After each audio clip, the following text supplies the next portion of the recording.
नमस्कार शेतकरी बंधूंनो, जानेवारीच्या या तारखेपासून राज्यातील 11 जिल्ह्यात मध्यम तर काही ठिकाणी हलक्या पावसाची शक्यता.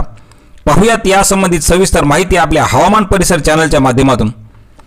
हवामान विभागाच्या अंदाजानुसार विषुववर्तीय हिंदी महासागर आणि लगतच्या आग्नेय अरबी समुद्रातील कमी दाबाचे क्षेत्र कायम असून हीच प्रणाली आज रात्रीला आणखी तीव्र होऊन त्याचे ठळक कमी दाबात क्षेत्रात रूपांतर झाल्यानंतर ती उत्तरेकडे सरकण्याची शक्यता अधिक असल्यामुळे दिनांक 7 ते 9 जानेवारीला राज्यातील 11 जिल्ह्यात मध्यम तर काही ठिकाणी हलक्या पावसाची शक्यता भारतीय हवामान खात्याने वर्तवलेली आहे.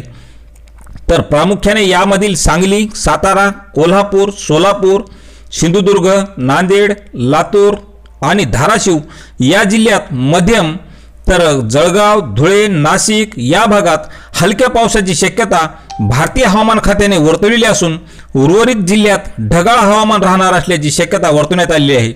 तर 10 जानेवारीपासून मराठवाड्यात तापमानामध्ये वाढ होऊन उन्हाळ्याची चाहूल लागण्याची शक्यता भारतीय हवामान खात्याने आज वर्तवली. तर शेतकरी मित्रांनो, अशाच हवामानाच्या प्रत्येक बातमीसाठी चॅनलला सबस्क्राईब करा. धन्यवाद.